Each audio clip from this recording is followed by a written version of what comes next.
What's good, everybody? Scuba Dubert here, about to talk with Greg Byers, an incredible musician, cellist, multi-instrumentalist, and he's got a really interesting take on career diversity in terms of like the things that you do, the bands that you play, and the genres that you tackle, and then also the things that you bring from your life and the way that it can impact music. Spoiler alert, Brazilian Jiu Jitsu. Pretty sweet. Before I do, though, I want to reintroduce the sponsor, Vinyl Moon, once again. They're an incredible, incredible company. And every single month, they have completely different colorways and designs for these awesome vinyl compilations. And so, what you're going to find in here is a bunch of, undiscovered and, emerging or maybe a little bit bigger, depending on your perspective, bands all in these beautiful colored vinyls. It's a great way to discover new music and then also just to discover new artists and stuff. I mean, it's just a really cool thing to get out of the playlist mindset and sit down with a vinyl and like really listen through songs and check it out. There's my song right there. Um, vinylmoon.co, you're going to be able to get your very first vinyl for free. And then you subscribe, and then every month you get a new one. Bunch of new music, bunch of new artists. What's there not to like? And artists, you should check them out as well because they're always looking for great new music to put in here. They pay, they're just awesome. And this is the first time I've ever gotten pressed on vinyl was through them. It's a really, really special thing. So thank you to our sponsors. Definitely check them out. And I hope you enjoy this conversation with Greg. Love music more. Love music more. Ooh, love music more. Love music more. Music more. Music more. Music more. What's good, everybody? This is Scuba Dubert. Welcome back to Love Music More. I am joined by Greg Byers. We're going to be talking about his incredible talents as performer, composer, educator, producer, cellist, and all of kind of like your background in, performing on BBC Two, Univision, incredible like breadth of experience, and I'm excited to share some of that. And also, you have to introduce your cat. I think that's only fair. Absolutely, of course. The star of the show. This is Salem here. We're just hanging Sailor. out today. We have another cat running around. He'll probably be on the lap at some point here. So they come and go as they please. But they're music cats now. When I adopted these cats during the pandemic, Oh, and the adoption agency that I adopted them from, the woman said, "Well, my daughter was a cellist, and I just imagined them listening to cello." And I was like, they will listen to a lot of cello. Yes, they will, yes, and they have. So, yes, perfect for the conversation today. I love it. So where are you based currently? I live in Minneapolis, Minnesota. Very cool. Love it here. I've been here for 12 years now, Cool. and originally I'm from Rochester, New York. Just a brief little road map here. Let's do it. Grew Yeah. up there for 18 years, and just wanted to spread my wings. Went to University of Miami for my undergrad degree. Had a great time there. In fact, spent 5 years down there. Then I did a year in Los Angeles, California, Nice. attending California Institute of the Arts. Nice. And while that was a lovely time, just wasn't the right city for me. Hmm. And so, oddly enough, I moved here to Minneapolis from LA. Most Cool. people ask why I didn't do the other direction. Right. Yeah. But you know what? I'm very happy here. I love it here. It's a great music scene, a great music city, um, a great city in general. And I found a wonderful work-life balance. Love So, that. can't ask for a lot more than that. Totally. I totally agree. I mean, it's the same thing. Like I live in San Diego and people are like, LA's right there. It's like, yeah, but I like it here. you know, Uh-huh. figure out a way to make the home work rather than the other way around. I appreciate that. I'd love to talk about the different music scenes too. But before we get into that, I'd love to. You started music at what, 2.5 years old? How does that work? Like what how do you get the bug that early? Well, the story is a little hard to believe, but Yeah. I've been told it enough. This is what it is, Cool. apparently. Cool. My mom and I went to the mall when I was like 2 years old, Yeah. and we saw a Suzuki demonstration. And so Mm. Dr. Suzuki is a famous music pedagogist and educator. And so all these kids aged like 3 to 18 were playing violin and cello in the mall, and my mom thought that would be a great opportunity for me and a great sort of activity for me to do when I was young. Yeah. And she approached the gentleman that ran that particular school, and he said, "Well, your son's kind of on the cusp. He's a little young, but if we don't start him now, he'll have to wait like a whole nother 6 months or Okay. 9 months or something." Right. So they were like, "Let's just give it a shot, you know." Um, and actually, supposedly, what happened was my mom wanted me to play violin, and the instructor said, if he ever wants a career in music, you should consider having him play cello because there are far Hmm. less cellists. And Yes. look where we are. Look So where we that's are. pretty cool. That is cool. And that's so true. That's so true. Like the musical availability thing. It's like all my friends that play bass, have got a Uh-huh. lot more gigs than the guitarists. And I don't know what it is. Maybe it's like a lower frequency spectrum thing that it like the popularity decreases, but the availability increases. I don't know. Well, I have a story about learning bass as well that's kind of like that, but maybe Awesome. we'll save that for a little later in the conversation. That sounds great. That sounds great. So, how did you develop and say like, okay, now I want to take this to the next level. I want to be very serious about this. I want to pursue this as a profession and as a calling. When did that light switch happen? Because obviously, 2.5, you're not quite at that tier yet. Not at all when I was three, you know. The joke is that they started me on a Cracker Jack box. And Cool. so like they didn't even trust me with like the instrument. But I was three, I get it. They didn't know if I Right. was gonna like smash it or kick it or whatever. Makes sense. Yeah. But I started getting into music seriously in high school. Hmm. And I think it was because I just knew, you're in high school, you're gonna graduate at some point. You gotta Hmm. have, well, you don't, not everybody has to have some direction, but it was just a direction that I already knew. Yeah. It was the thing I understood because I had just been doing it my whole life. Hmm. I don't remember starting cello and I don't remember learning to tie my shoes, sort of deal, Yeah. Cool. Yes. Um, and so there were several like strong there were many impetuses. What's Cool. multiple impetus? I don't know what that is. I think it's also Um, impetus. it's not a grammar show, luckily. Yes. Uh, so I started watching a show called Cowboy Bebop, and it had Yes. just been released. I remember I had a VHS from a buddy, and so that Cool. was the first way I saw it before it was even on Adult Swim. Yes. And I was like, well, first of all, what's going on in the show? This is super cool. But more than that, I was like, what is this music? Like, what Yeah. is this music? What's happening here? And I knew it was jazz. It just wasn't like any of the other jazz I had heard before. Mm. And that soundtrack in particular, like I have the soundtrack right over here in Cool. my CD wall. Sweet.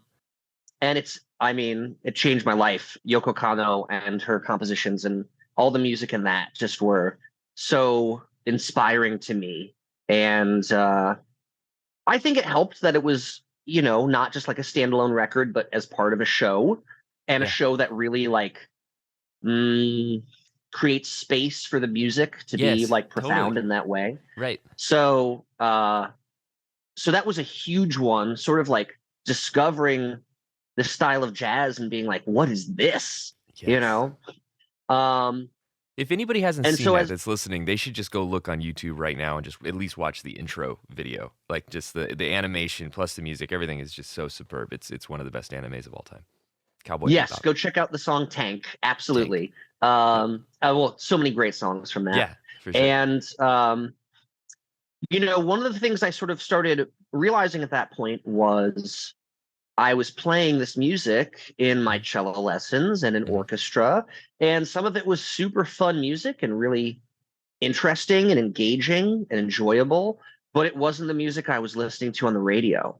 It just Yeah. had nothing to do with the music that most of the people in my life interacted with, Mhm. whether that was like, my high school buddies or like the kids on my JV soccer team or Yeah. whatever, right? Like, Right. uh, they all listened to completely different music. And it wasn't like I didn't listen to that music. It's Hmm. just like there was these two worlds that Yeah. never really connected, right?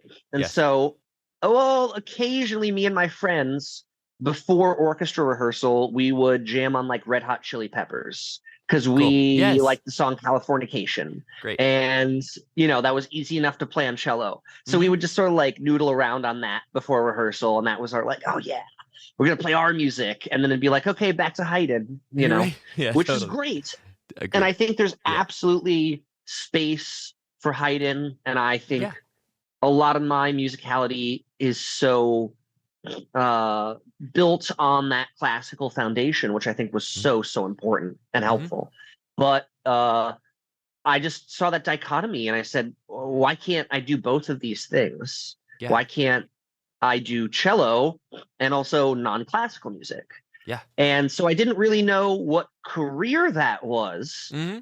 I just knew that I didn't want to be a classical cellist. I enjoyed orchestra, but not to that degree. And I knew about the supply demand in terms of orchestral musicians.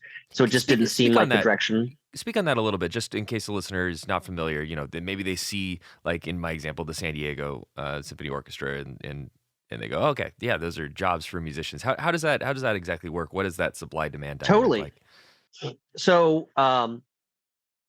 there are a finite amount of professional orchestras in the United States. Um, I know there are a lot of community orchestras as Yeah. well, and those are fantastic on so many levels. But generally, those are not paying the musicians there to be Yeah. there and perform. Right. And so the economics of the whole thing, when you do it out, if you have a orchestra that has a great fan base and following and is able to come out to your space and fill your hall for every concert, no matter who you have, you're doing pretty well for yourself. Yeah. But unfortunately, that's not the reality for most orchestras in this country anymore. And I think the smart ones have diversified their repertoire to engage newer, younger, and more diverse audiences, Mm. all of which I think are important and need to be in the orchestra and in that scene. Yeah. But orchestras are big creatures. Yeah. If you're playing a Mahler symphony or something like that, where it's bigger orchestration, we're talking 80, 90, 100 people. Wow. And then um, you have to compensate them for what Yeah. they do. A lot of them have spent their whole life working on this one thing, Yeah. right? Whether Right. that's cello or trumpet or English horn, right? Yeah. Right. It's a Right. very specific skill set. Yep. And so there's uh if you can get in that role, if you can Mhm. get in the Minnesota Orchestra, Yeah. well, you're probably doing really well because the Minnesota Orchestra has a great following and great support, and you probably have a great salary and you can teach on top of that. Yeah. Okay. But Right. there are a lot of other orchestras where, and it's not about naming names, it's not about No. shaming Right. because it's just the reality of the economics. Yep. But the reality of the economics are I have been offered positions Mhm. in smaller symphonies, like in Minnesota in general, Sure. and some of them have offered $25 a service. Yeah. And so Yeah. $25 for me to drive 2 hours each way, Hmm. you know, to Right. play for an orchestra, like I can't make a living off of that. Yeah. Yeah. And that's the challenge. I think that's the real challenge of the supply and demand. That Totally. there may be some of these orchestras out there, and they Mhm. might be phenomenal ensembles. However, the economics are very, very difficult because of how many people are in an orchestra, how many Yes. people it takes to make those wheels spin. And then, you have to divide up all that income from sold tickets amongst all those people, amongst the theater, the whole kit and caboodle, right? Right. Right. So a brief overview. It's good. No, and I think that speaks a little bit to the question of why are concerts so expensive now? It's like think about all of the people that you're helping to feed in those concerts. It's not all just going to profit or the promoter or whatever. Like obviously there's problems with Ticketmaster and all of that we could get into in a little more I don't know, intensive podcast, maybe with a lawyer or something. But like the reality is all of these people on stage, they need to eat, they need to have support their families. They invested time, resources into going to school and conservatory and getting really good at this really specific thing. And then also once you get that gig, you never want to give that up. You've got like your 401k or your pension or whatever tied up into that Yep. orchestra. So you want to stay there until you retire, right? Is that usually what it is, or do people hop very often? So a lot of it has to do with what you're talking about and that supply demand. You Okay. know, I don't know how many people are graduating from music school intending to go into an orchestra, Yeah. but I guarantee you it's probably 10 times more than the amount of orchestral positions opening up or Yeah. being For created, For sure. I feel right? like it's like a sports draft.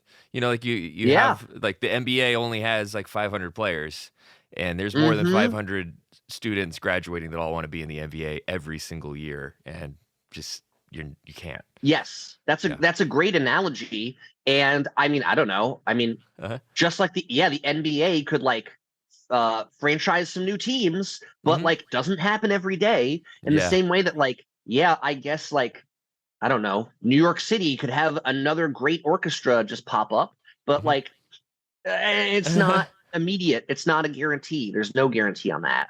Yeah. It's and things are sort of trending the opposite direction, sadly. Right. So I that math was already evident Hmm. in the early aughts when Yeah. I attended college. Yeah. So I definitely saw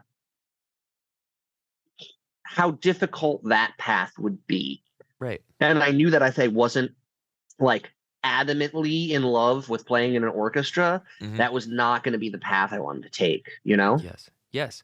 And so then how did you kind of navigate this? So I'm reading in your bio that you've been a recipient of various grants. You've also been artist in residence. So you had a very interesting career, and I'm sure that a lot of people are, listening to this and going, "Hey, like that resonates with me. I am really good at whatever instrument, concert, or bass clarinet, one of my favorites. Really good at bass clarinet. How am I going to stitch together my living? How can I kind of not do the orchestra route, but find another way to really be active in this industry for the rest of my life? How have you done it? How have you kind of navigated that? How does that work? Yeah, that's a great question. I'm just going to start with a story. I was Sure. at a 10-year college or a 10-year high school reunion a while back, and Cool. uh, one of my friends, or I've got friends from high school that are doing all these like one works at Google, and Yeah. others, an educator, high up educator. All these people are doing great things, and they were all so flabbergasted that I was a professional musician. Yeah. Yeah. Yeah. Yeah. Flabbergasted, and I'm like, well, I'm not like rich or anything, and Uh-huh. they're like, no, you're still making, that's what you do. Yeah. How do you do that? Yeah. And I think that's the biggest question for people, Yeah. particularly when like I feel like generally the follow-up when they hear I'm a musician or a cellist, the follow-up is like, what band are you in or Right. what Right. orchestra are you in, right? Yes. And I am in bands, Hmm. absolutely. Hmm. um I think the best piece of advice I can give to this was talking about what my goal was coming out of high school, because that um, drive set Yeah. up a lot of things later on in life for me, for where I'm at now. Okay. So that was really, really critical, that moment in high school where it was like, what do I want to do Yeah. with music? Yeah. And I know a lot of people that uh, might want to, I don't know, start a band or, do an independent thing or whatever. For me, it was simply make a living. Is Yeah. make a living through Hmm. music. Hmm. And that can be teaching, that can be performing, that can be composing, that can be recording, whatever.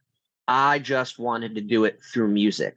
And maybe more particularly, I wanted to be able to support a family through music. Cool. Yeah. Um, Yeah. And I realized that that wasn't a given. It's not like Yes. a lot of other jobs Uh-huh. where you walk in after you get your degree, you get hired, and then boom, you got your salary and you're set, right? Right. So uh, I knew it wasn't going to be as smooth as that. But Mhm. having that goal of like, I'm going to support myself with my art. Mhm. And sometimes that might have to be a little more corporate, or that might have Mhm. to be adjusted. I might have to adjust my musical desire for the client. Mhm. But that means that I can make a living doing this, right? Mhm. And it Right. doesn't mean that I have to ignore all the music that I like. It Yeah. doesn't mean that I can't do really inspirational, creative projects. Mhm. It just means I have to be real about the economics of it. And I I'll like that. be perfectly frank. Yeah. When I was in high school, when I was in college, I didn't want to think about that stuff at all. Yeah. Didn't Yeah. want to worry about it. Didn't want to think about it. Wanted to put it as far out of my mind as possible and just focus on the music. And then I graduated college and I was like, oh, wow. I got to pay bills, Yeah. like And they add this up. is real. Yeah. Um, and Yeah. well, one of the most important times of my life was that year after I graduated University of Miami, still living in Florida. Mhm. And there were times where I was waiting on checks from gigs and I couldn't spend a dollar. Right. I could not spend a dollar. Yeah. And it was like, Mhm. wow, okay. Uh-huh. I gotta work really hard so Yeah. the financial situation's better if Yeah. this is the goal I want to make here. Mhm. You know what I Mhm. mean? Because of Yes. course I could have gotten a day job doing Yeah. something, Of course. but that wasn't the goal, Yeah. right? Right. Um, so um, so I think having that goal in the first place of like Mm. making a, a career through music Mhm. and not, putting that sort of financial piece first Mhm. was a big impetus for a lot of the other decisions that I've made. Yeah. The second piece, uh, the big item is like saying yes, Okay. saying yes to things. A lot of the stuff that I do now, I don't know if I really knew how to do it when I started, but at some point, somebody asked me to do a thing, and then I said yes. Mhm. And then I trusted that I would have the, what's the right word? Integrity to Okay. make sure I understood that thing by the time it needed to happen. Cool. Right. Yes. Right. So, when I was living in California, I applied to teach at a art studio, and they had one cello student. So I Mm. got one cello student, and they Mhm. said, we can triple the amount of students you have if you play violin and if you can teach violin. And I was like, well, what's going on? And they said, we have these two twins and they can't understand their Russian violin teacher. Hmm. And so and I was like, okay, Yeah. and they're like, do you teach violin? And in my head, I was like, no, but I can get a violin and Yep. I teach music Yep. and I understand string instruments. Yep. So yeah, I'm gonna teach these 2 8-year-olds beginning violin, and I'm gonna Yeah. practice violin Mhm. every single day so Mhm. that when we get to their lesson, we're ready for it. And it was Exactly. fine, and it all worked out, Yeah. Yeah. But it's that sort of mentality of like Mm. really trying to say yes to a lot of things, even if I thought it was outside my wheelhouse or, Mhm. you know, gonna be whatever, Yeah. challenging, different, Right. awkward. Saying yes to as much as possible in the beginning really helped shape uh, a lot of relationships that I have Yes. and just open doors. And now that I'm further in my career, I have a little more leeway Yes. to sort of like Mhm.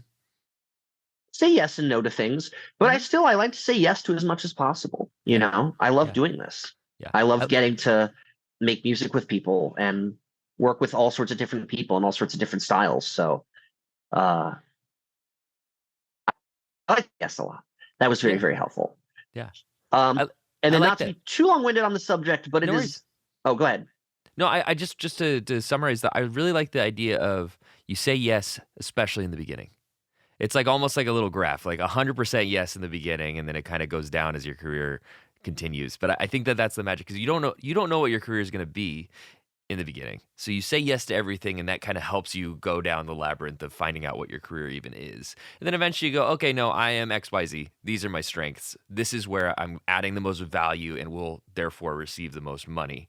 And so I'm going to focus on the things that, I'm specialized in. But in the beginning, you don't really have anything that you're so specialized in, like, except for maybe your primary instrument, that it's like you kind of just, you True. got to do it all. Yeah. Well, and cello is a specialty instrument, Yes, right? that's true. Right. So Right. for me, that was the specialty in a certain sort of way. Yes. And then simply being able to walk into any other genre as a cellist and be Yeah. like, yeah, I can hang. That's huge. That was sort of like my specialty in the beginning, right? Yes. Right. And that's still a pretty broad specialty, For sure. right? For sure. But Which is a it good thing. was Yeah. also good to just build the musical skill of making other people sound better. Yes. And it is amazing how many people want to perform with you when you are good at making them sound good. Yep. Right?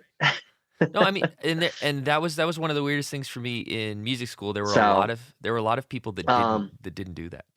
Sorry to interrupt this very important broadcast, but it's time for one more advertisement for myself for this podcast. What I'm asking for is for you to rate it 5 stars, share it with your friends. This is like the most important thing for this podcast to grow. So if you want to do this, you go onto the podcast screen, right? You click on the ... on Spotify. Under there, it says rate show, and you go and you click it. 5 stars. If you could do that for me, that's the best way for the algorithms and all this stuff to share it out with the world. I know that it's a lot to ask, but if you could please just hit those 3 dots and then a 5 star, it would really help us out and helps us, get the word out and spread the love of music. So thank you. If you're listening on YouTube, you know what to do. Like, subscribe, all that good stuff. Thank you so much. And here's the rest of the episode. For me, I've got kind of like 3 areas of focus. Mostly performing, followed by teaching, a little bit of recording. Okay. However, it's funny because the recording piece, I don't know a lot of cellists that have their own home recording setup. Yes. So, like, that's a piece that I feel like I've been able to specialize in, and it has massively helped me in my career. Not just because people can call me up and hire me to record some cello from them remotely, but because it then also allowed me to learn more about music engineering. Cool. And so then when I do other projects or I talk to music engineers or play a live show, I have much more knowledge and information with which to communicate with them. Yes. So I've done more teaching than performing at points. I love teaching. I absolutely love helping students discover some of these like really, really fun things in music. And I feel like when you can get some of those technical elements to an unconscious level, you can really just relax and enjoy the experience. And so I love doing that.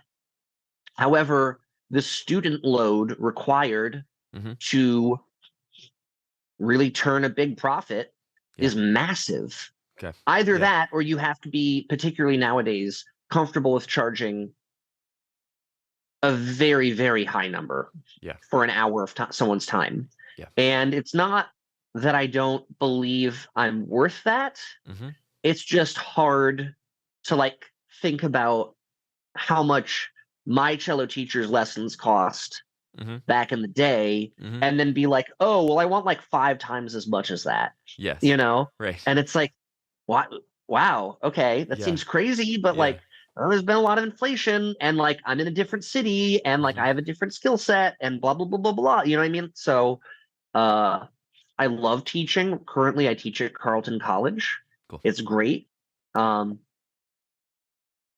even there, though, I love my students. I love what I get to work on, but it's a finite amount of students, and that does not equal all the income I need to survive. Right.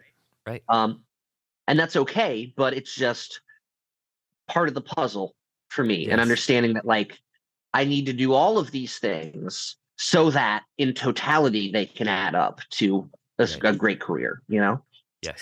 And then as far as like the performing piece, I do creative performances. I play my own music, but a lot of the stuff I do is also very focused on performing for a specific client. Okay. So maybe that client is a wedding couple, so I'm Yeah. playing a wedding ceremony or a wedding reception or something like that. Hmm. Uh, I do plenty of those. I have a group that's exclusive with an agency here in town, Shelly Berg. It's called the String Showdown, and the String Showdown is a wacky, high-paced dueling strings Cool. show, Sweet. kind of similar to dueling pianos. Uh-huh. Uh-huh. And so uh, we sing. I play cello. I play bass. My buddy plays guitar. We crack jokes. We have a great time. And I don't think that's the sort of project I saw myself doing coming out Hmm. of college. However, it was one of those say yes Yeah. moments, Yes. and an opportunity arose inside of the agency. They were looking specifically for this style of act, Okay. and my friend Mike happened to become aware of it, Hmm.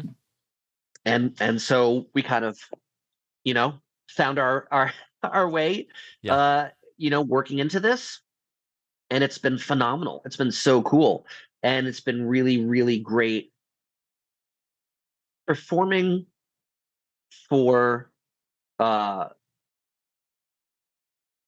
just very like white collar rural audiences. That's not all our audiences. We have a wide diversity of audiences, but I'm used to playing in more urban areas and more Hmm. urban audiences. And so going out to South Dakota or Iowa to some of Yeah. these smaller towns and Yeah. making music, honestly, like it's really, really fulfilling Cool. to play music that they like Yeah. and to find a medium of not being like, Mike and I, we both went to school for jazz, right? Uh-huh. Like, Right. if it Right. were up to us, we could just play bebop for an hour. Uh-huh. But there's something really, really powerful about, playing music that's going to resonate with your audience, Yeah. even if Yeah. it's simple, Hmm. or whatever, right? Um, and that's something that I've really come to enjoy lately, Yeah. making music for other people. Yep. And I think that's why we've been successful as a band, Yep. because we're there to make music for the crowd. And so we put Yeah. our personal interests aside in many ways, and we're like, okay, well, what's gonna get this crowd riled up? Is it Yes. Devil Went Down to Georgia? Uh-huh. Yes. Okay, Uh-huh. then we're gonna play Devil Went Down to Georgia. Have I Uh-huh. played that song more times than I care to admit? Yes. And I will keep playing it with a smile on my face, Yeah. Yeah. And a lot of it is because I think a lot of it is because, like, at 18, I wasn't playing Devil Went Down to Georgia. I Yeah. wasn't doing that sort of thing. Hmm. And so, like, I had to get my vocal chops together. I Hmm. had to get my stage presence together. I had to get I don't know, my banter in between songs Right. together. I had to get Yes. all that stuff together. And now it's like, oh wow, this is like, yeah, like Uh-huh. there's so much more than just like playing a cello concerto. My gosh, you know? Yes. Totally. Totally. Uh and I think that's a huge, huge part of why I'm able to make a career Cool. out of music, Yeah. because it's not I love my original music, and Hmm. you know, I'll talk about that all day for sure. Yeah. But I also understand like what the layperson generally listens to. Hmm. You know what I mean? Hmm. Um, and that is different than my esoteric cello jazz, Right. Right. Right. So that's okay. The people that love that, I hope they love that. And I really tried to make that something people like. Uh, but it's a different thing between Hmm. playing as Zbigniew Seifert, this Polish jazz violinist, playing a composition by him versus playing Garth Brooks, Yeah. right? Right. Like it's just going to be a different experience. Yes. So, yeah. I always find it interesting to talk about simple music because I think that it's especially to like layperson, somebody that doesn't even play. They see it and they go, "Yes, that has a lot of notes. That doesn't have a lot of notes. Simple, complex." And it's like it's not the line in the sand is not as clear. I feel like when you talk to professional musicians, they're like, "Yeah, the simple stuff can be really hard." Like I was watching a video of a trumpet player and he had like a 10-minute long rest and then he had to do like a perfect fifth. like right at the right time, perfectly intonated with after just like sitting there for 10 minutes. And he's like, that was the most stressful thing I've ever done because it's just like locked in and having to focus while there's nothing to focus on. And just these little things where it's like, that's Uh-huh. simple, but that's not quite so simple. Can you talk about that? Just like how do you define simple music? How did you feel like approaching these like Garth Brooks and stuff like that and discovering the Yeah, nuances or the things that like really make it tick, beyond the notes? totally, totally. So I think as somebody that studied a lot of music theory and still can talk about that and has Yeah. studied jazz, you know, generally when we talk about music being like simple or complex, we're talking about the harmony. And it's not that there can't be complex rhythms or simple rhythms, right? Hmm. Absolutely. But I think generally we're talking about the harmony. I agree. And I love this quote by this guitarist, Kurt Rosenwinkel. And he says that rhythm is the physical element of music. Harmony is the mental, intellectual aspect of music. And melody is the spiritual aspect of music, the soul of music. Yeah. And I love that description. And I think I like to utilize that awareness when I'm arranging a song. And I say that because when you present more complicated rhythmic ideas, the layperson generally can understand what's going on and can Hmm. feel that Yeah. Okay. rhythmically. Yeah. If it's in time, Hmm. even if it's like a weird odd meter thing, Yeah. you still can sort of feel the repetition and the cycle, Hmm. right? Hmm. And the pattern. I mean, if it's super jazzy weird, no, okay, no, right? But Yeah. mostly, and I think if you look at like club Mhm. music is not harmonically complex. It's Mhm. rhythmically very complex, Yes. right? Because Yes. it's a very physical thing. People are in the Mhm. club, they want that physical sensation. Mhm. They're not sipping there drinking Chianti and, socializing and Yeah. discussing great literature, right? And so I've noticed that, right? That Mhm. push pull of like how much um right? How complex we get in one particular direction. You can Cool. get much Yeah. more complex rhythmically and still keep your audience engaged. Cool. If you start going super complex harmonically, Mhm. you might lose some people. In Okay. the Yeah. same way that Yeah. Yeah. Yeah. if I just start spouting a bunch of esoteric SAT words, Yeah. Yeah. Yeah. Start maybe talking like not the New everybody can Yorker. follow my conversation Right. because yeah, just like a New Yorker. Right. But like, yeah, not everybody is gonna follow my conversation because I started using too fancy words, you Yeah. know? Yeah. But at the same time, I want to say the words I want to say to get my point across the best. Right. Anyways, Mhm. so in terms of like performing or just like uh yeah, we'll say performing, Mhm. these styles of music. It's interesting because I always knew that my favorite like pop composers Mhm. were doing unique, I don't want to say complicated, but just unique things with simple ideas. Yeah. Yeah. Yeah. And like Right. The Yep. Beatles are like the perfect example. I Mhm. love Stevie Wonder for this as well. Yep. Stevie Wonder, like they didn't invent a new chord progression. They didn't Mhm. invent anything new with the harmony, Mhm. but they took sort of like the elements that were there Yep. and they rearranged them in ways that we hadn't heard before. Yeah. Um, and uh, yeah, just Uh-huh. to me, that's like true brilliance when you can do a lot with very, very simple tools Yeah. in that way, right? Yeah. Right. And so now it's really fun because this group, the Strength Showdown, we exclusively play cover songs. We Yes. cover other acts. Uh-huh. So uh, as we've picked up more songs in our repertoire, we dive deeper into these songs, Cool. and you see how much musicality is in some of these Yes, compositions. definitely. And I'll give you two examples Please. of songs. Uh, the first one, shameless plug, the String Showdown just released a music video for Stand By Me for Awesome. Valentine's Day. Awesome. And that was Go a watch song it. that was requested a lot at our Cool. shows. Yeah. So I knew that song. I just didn't like know the song. So then, of course, we played it a couple times and we were like, oh, we should like make a music video. Yeah. So I started listening to the song. I didn't realize there was a whole string solo in the Mm, original. There's like a mm, whole orchestrated string section doing a thing. yeah. And I was like, oh my gosh. Like, you know what I mean? Like Just tucked in as a there. kid, Yeah. I just remember so darling, stand by, right? You know, Yeah. whatever. Right.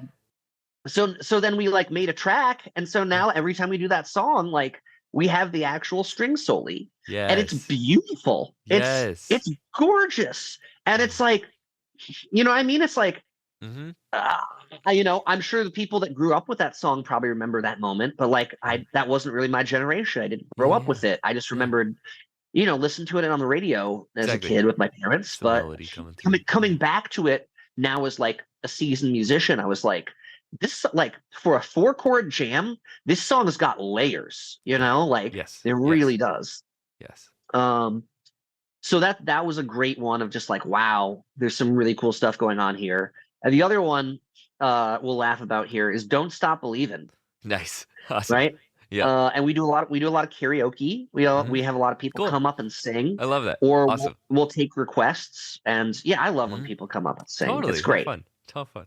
And once again, it's about people interacting with the music and engaging with the music. Yes. You know what I mean? Right. I can be here in my studio and sing and play whatever darn song I want.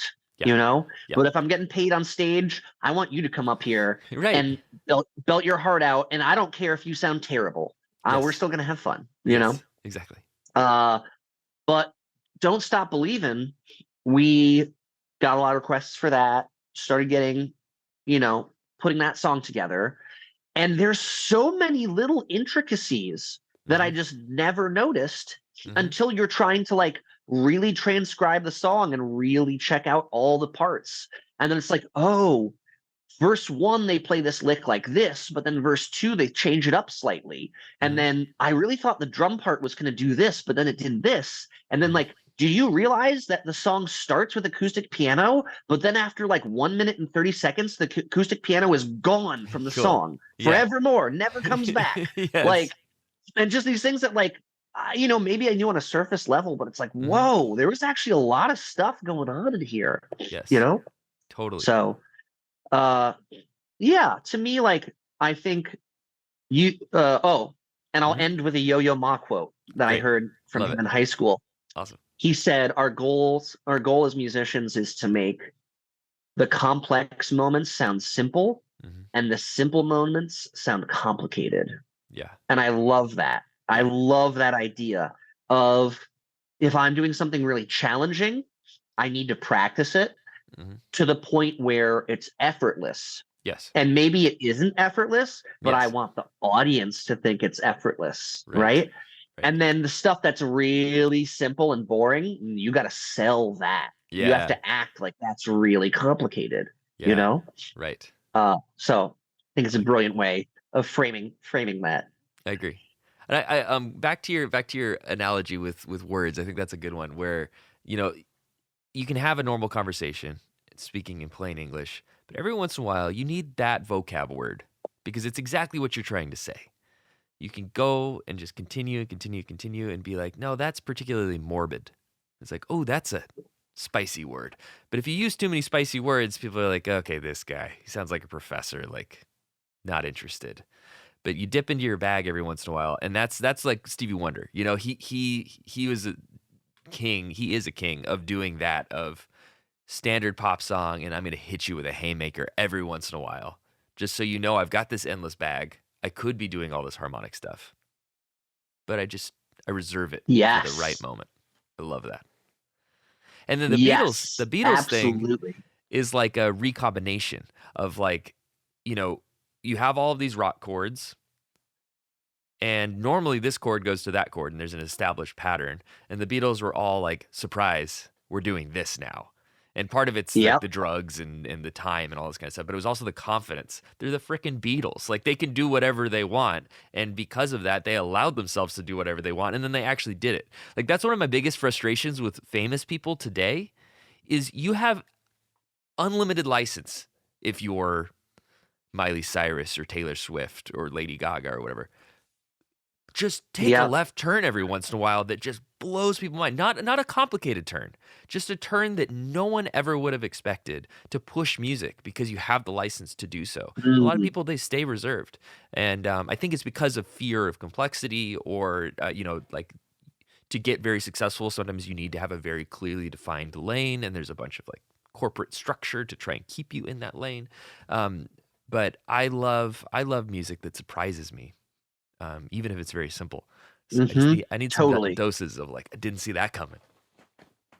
Yeah, Well, I want to go into that if yeah, I can, please, because I'd love it. I am a huge fan of I'm a huge fan of Joni Mitchell. Yes, Love oh, Joni Mitchell. And absolutely. Joni Mitchell has she's talked about this like Okay, at various points in her career. yeah, And she had a career, well, I mean, she's still alive, hmm but she had a career, and there were so many different pockets of like starting out as like a singer songwriter, and then going into more like pop territory with a full band, and then hmm going more like 70s jazz and yeah, doing an album called Mingus and playing yeah, with Pat Metheny, and then like and there was a whole 80s era that's like hmm very stylistically different than anything else she had done before that. And hmm then like and then she even did stuff later in her career that's like more produced orchestral, that's totally different too. And so you know, here's this artist that has like really challenged herself and expanded yes, what she does throughout her career. And she's talked a lot about that. And mm, one of the things, um, I think it's from a live recording, um, she talks about, people asking her to play a song and requesting the song. And she said, you know, she started painting.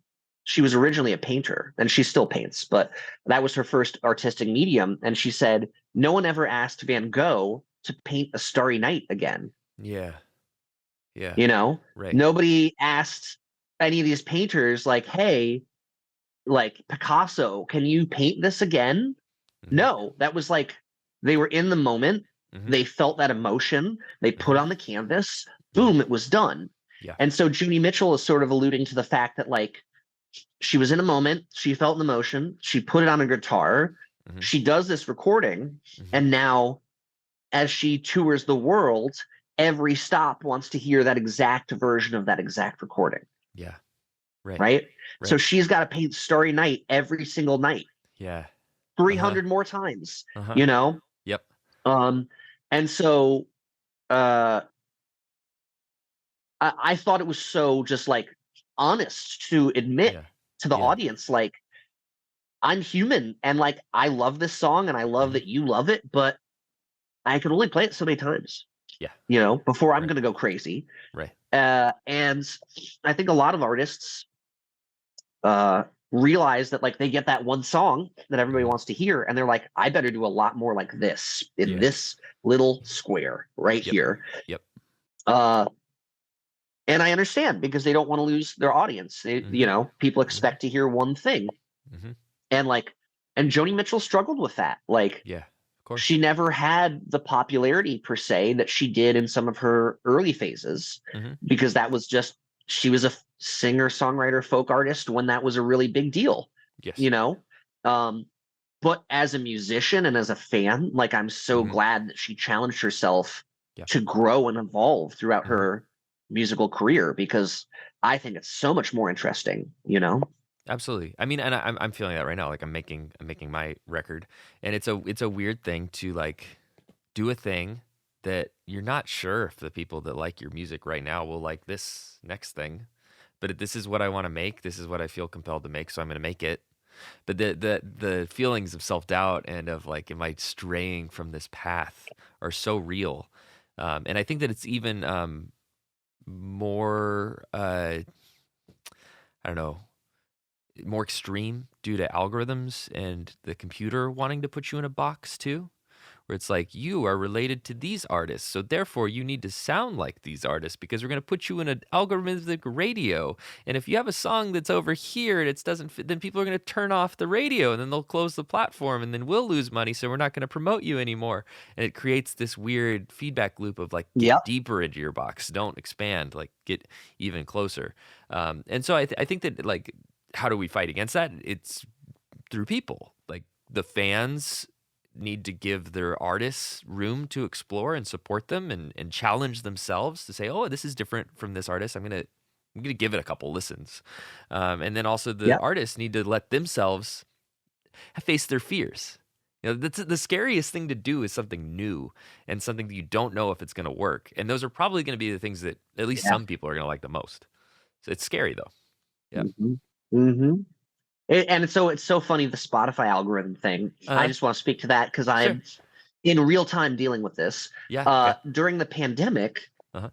I was offered a very loose record deal, Okay. but essentially I was commissioned to write 2 lullaby albums Okay. and record them. Yes. So one is original music, one is public domain lullabies, right? Right. And so I was given a flat fee to make those, but I don't see the streaming revenue, right? That was sort of the trade-off. Yes. Well, they're under my name. They're on my Spotify account. And the vast majority of people listening to my Spotify account are there for like Twinkle, Twinkle, Little Star. Right? Yes. Right. But that's not like what I do. Yes. Right? Right. So then I I released a new album last year, and it's like, there ain't no lullabies on that.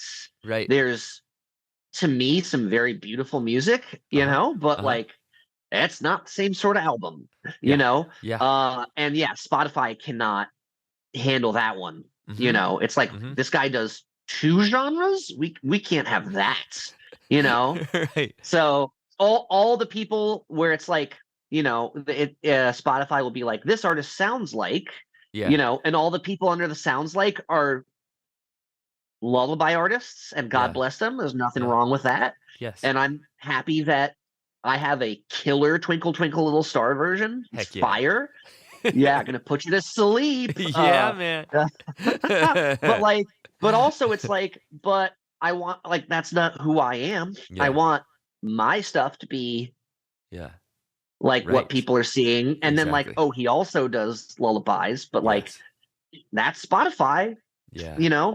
Yeah. So I just laugh about it. I'm not like that deeply concerned Totally. about it, but it's also at the point where like maybe I start a new band name Right. simply because the algorithm will seed me better if I do it that way, as opposed to keep it under my name, which feels really asinine. But That might what are be- you gonna do? That might be it. I mean, that might be the future. Is like maybe like you look at the Beatles, they might have 3 different band names nowadays.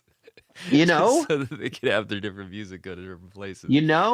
I feel like, nowadays, like, I mean, I know they did their solo thing later once they disbanded, but they might have had some like side projects going on, Oh yeah. but that's a whole nother debate. That is. And, it's a fascinating time, and also like these things will evolve, and I think that the artists need to have a say in how they evolve. And so I think that those are important things for Spotify to hear, however they hear them. I don't know how to get to Spotify. That's the billion-dollar question. But like they should hear that feedback so that they can improve their stuff, because artists want to be artists, fans want their artists to be artists. We're not all just wallpaper playlist music. We're infinite beings of infinite complexity, and let us be that.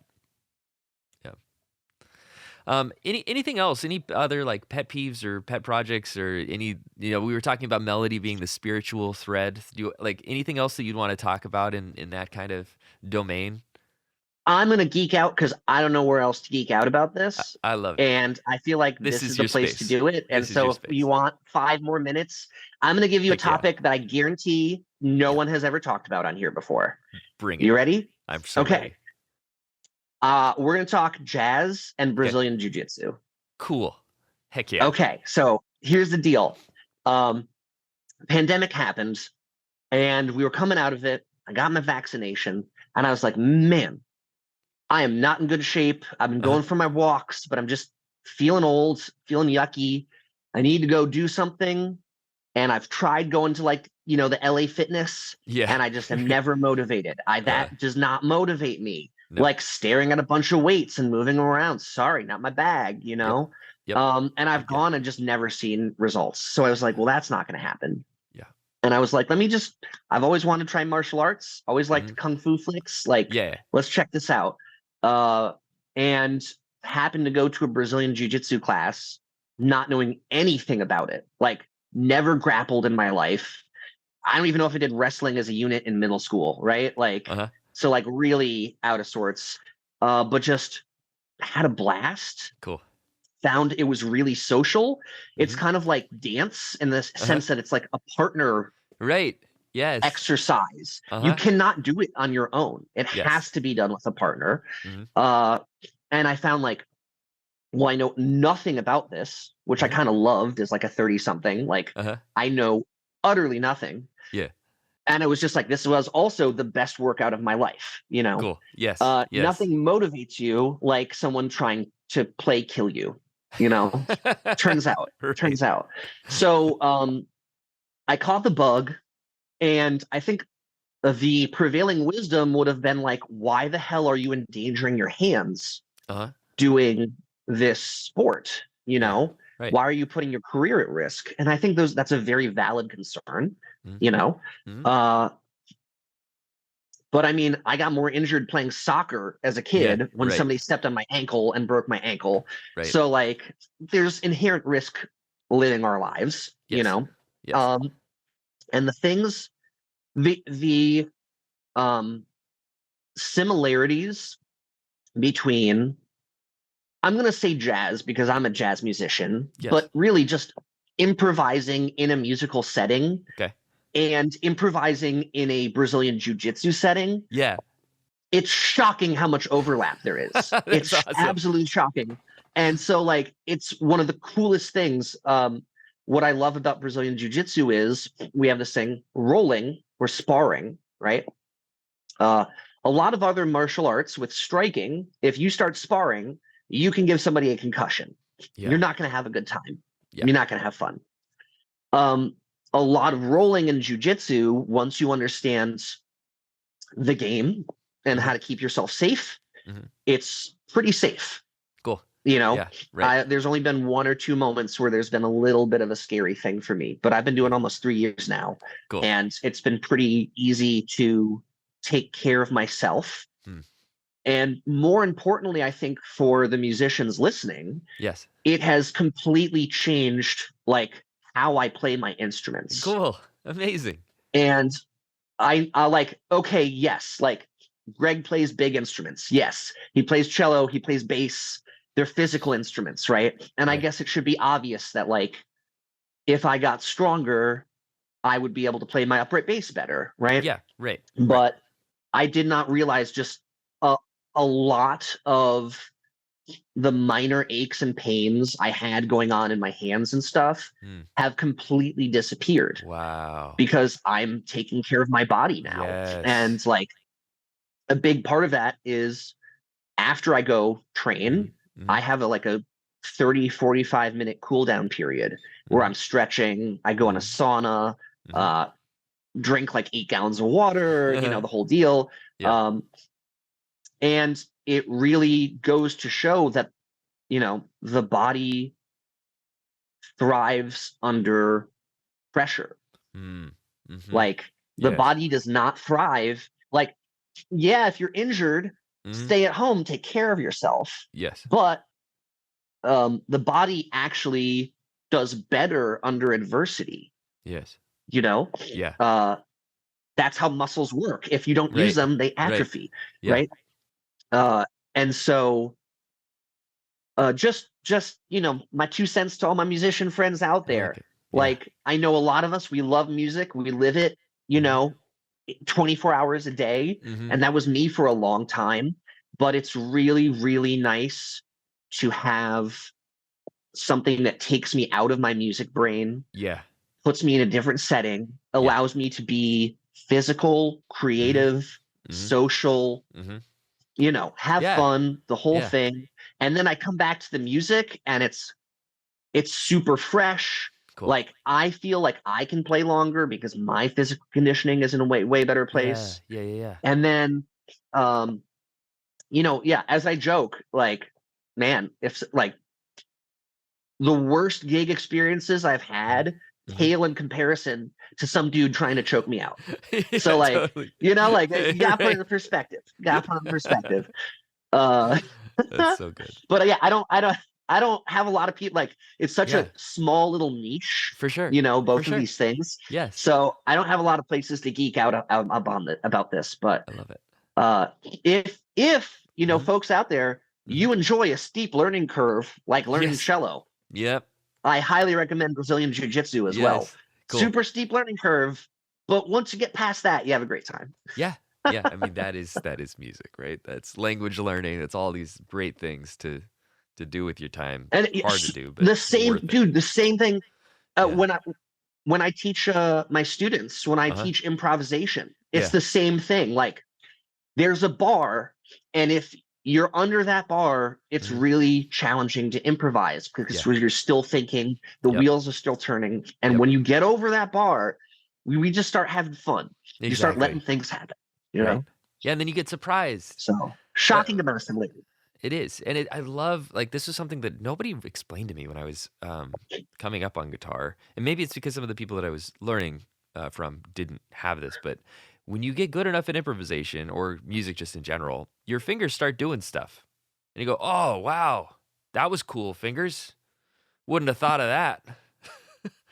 That's like that was the most addictive Totally. thing to me. It's like, God, okay, now my like body and my mind have got their own two paths, and they intersect and then deviate, and something happens. You go, oh, I've never played that Uh-huh. before.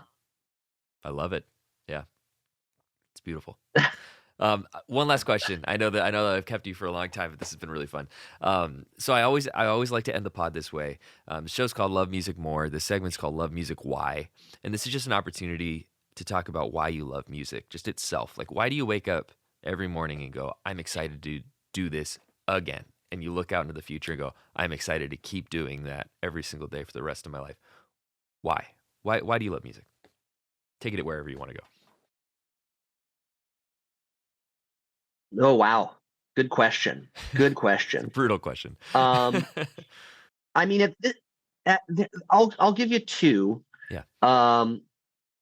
Music. I mean, music's just been part of my life always, Yes. and in a way, well, not in a way, a major driver for me is gratitude and being Mhm. grateful for all that music has given me Yes. and continues to give me to this day.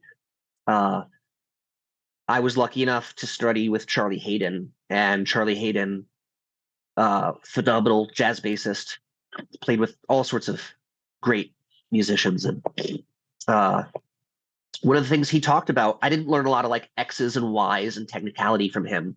It was about appreciating music and appreciating the gift that we get to have every day when we make music, and how many people in the world don't get to do that every day. Yeah. And putting it in that perspective helps me be very grateful that I do get to have conversations like this. I think the other thing, I think when I started music, it was kind of for selfish reasons. It just was something I enjoyed and I was Mhm. good at, and et Mhm. cetera, et cetera. And I don't know, I've been doing music all my life. So, the musical things I want to hear, I can just sort of like concoct in my head, Yeah. right? Or Right. whatever. Right. So, for me, it's so much more about other people now.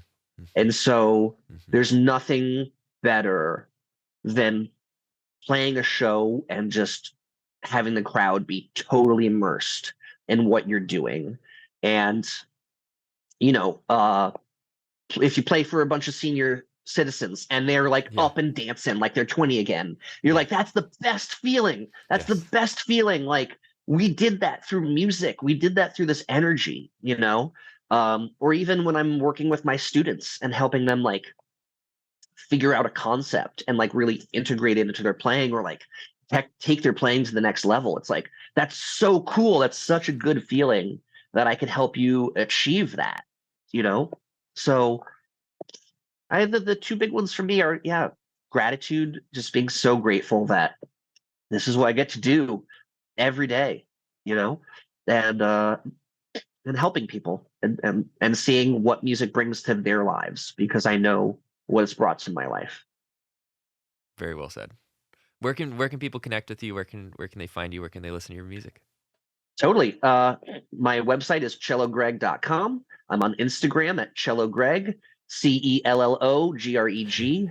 People add all sorts of extra letters, so we might as well spell it out. Yeah, it's fine. On Spotify, you can look me up as Cello Greg. You can also look me up as Greg Byers if you want all those hard-hitting lullabies. Yeah. Go check out Greg Byers on Spotify. And then the two projects I currently kind of am pushing, the String Showdown. We're on Instagram. We play all over the place, mostly in the Midwest, but we have like the busiest performance schedule. So Cool. check us out. We're around. Yes. And then my other creative group is called the Minneapolis String Project. And that's sort of a violin, guitar, cello, jazz, Sweet. and beyond trio. Love it. There we go. There you go. Yeah, everybody check that out. Thank you so much for having me today. It was really beautiful. Thank you for a great conversation. You're so welcome.